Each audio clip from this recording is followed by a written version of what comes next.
Há um mês de deixar o cargo, o presidente do Banco Central, Roberto Campos Neto, deu uma entrevista exclusiva à CNBC americana. Campos Neto defendeu a autonomia da autoridade monetária. Ele criticou líderes que tentam minar a independência dos bancos centrais e voltou a reforçar a importância de se perseguir o equilíbrio fiscal. Bom, atualmente há muito ruído e inflação em todo lugar, mas no Brasil, os primeiros meses do ano tiveram uma inflação nos produtos alimentares maior. Na verdade, isso gerou algumas preocupações no governo, mas achamos que foi mais um efeito sazonal, então agora vemos um período em que a inflação vai cair. O último relatório que tivemos foi um pouco abaixo do que esperávamos, e acredito que teremos dados mais baixos a partir de agora. Mas isso depende de muitas coisas que estamos observando, e uma das coisas que ainda não se resolveu é a inflação de serviços que ainda está alta. E como o mercado de trabalho está um pouco apertado, estamos tentando entender o que está acontecendo com a inflação de serviços. Nos bens, a inflação está caindo. Nos preços dos alimentos, o índice subiu, mas agora está caindo. No geral, acho que a inflação está alinhada com o que esperamos. Muitos bancos centrais estão adotando uma abordagem final para a inflação. Você está mais longe da última etapa ao mirar 3%?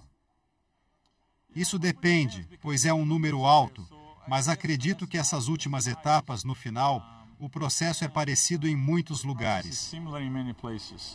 O que estamos vendo em muitos países é esse processo inflacionário que ocorre junto com o pleno emprego. E é algo que não acontece com frequência. Então, todos estão tentando acessar e entender como será a reação da inflação com o mercado de trabalho tão apertado. Ainda temos muito estímulo fiscal por aí. Ainda temos economias excessivas do que foi feito durante a pandemia. Então, no geral, acho que muitos lugares estão olhando para as mesmas variáveis. No caso do Brasil, a impressão foi melhor. E dada a tradição e a história de alta inflação no país, acho que fizemos uma convergência razoável, com pouco custo para a sociedade. Então, o crescimento foi elevado. Se falarmos sobre taxas, a taxa Selic está em 11,25%. Foi reduzida novamente em meio ponto percentual em fevereiro. Quão restritivo é esse nível atualmente e como você vê as taxas para o resto do ano? Bem, essa é uma boa pergunta, e as pessoas observam as taxas nominais e reais. Mas o que devemos considerar é que as taxas neutras no Brasil são mais elevadas. E para a política monetária, o que importa não é a taxa real, mas a diferença entre a taxa neutra e a taxa real que você tem. E ao olhar para isso, nossa diferença é de fato menor do que a de muitos outros lugares na América Latina, porque nossa taxa neutra é muito mais alta do que a de muitos outros países. Então, quando pensamos no que acontece com as taxas a longo prazo, o que precisamos fazer é elaborar políticas para baixar a taxa estrutural, a taxa neutra. As políticas estão divergindo com os Estados Unidos, enfrentando números acima do esperado em varejo, IPC e empregos. Quais as consequências para a política monetária? Acho que isso traz muitas consequências e é uma história cíclica. Era quase certo que a última etapa seria alcançada. Agora que as pessoas têm dúvidas sobre de onde vem a inflação. E a pergunta é, se estamos passando de um processo em que vimos essa última etapa de mais incerteza, e essa incerteza pode significar taxas mais altas por mais tempo, então eu acho que provavelmente mudaremos para uma nova questão, que é as pessoas falarem mais sobre a fiscal e a sustentabilidade, pois temos uma grande dívida da Covid.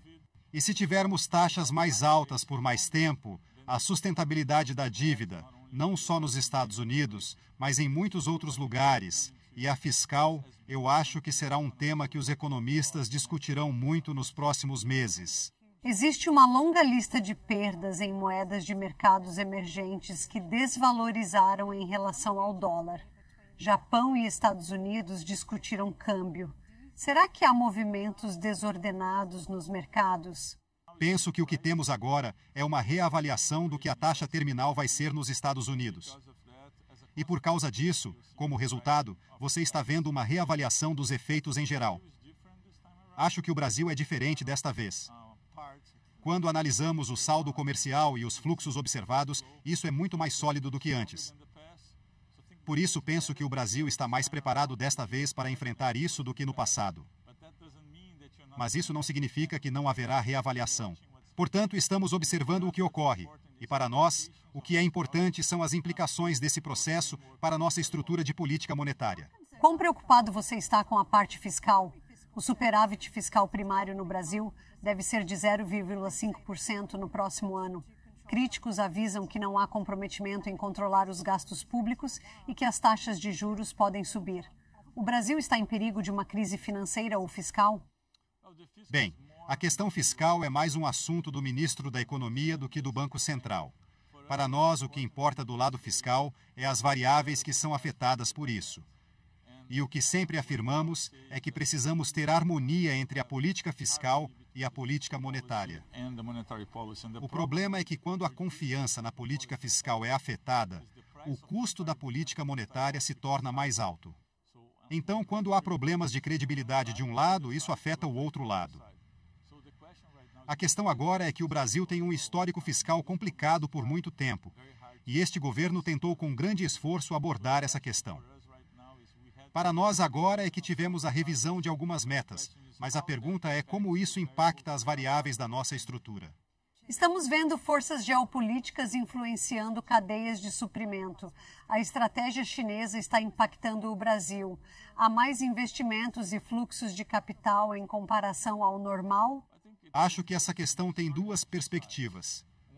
Um lado dessa narrativa é que há uma pressão inflacionária global, porque quando se discute reestruturação, é preciso rever sua cadeia de suprimentos.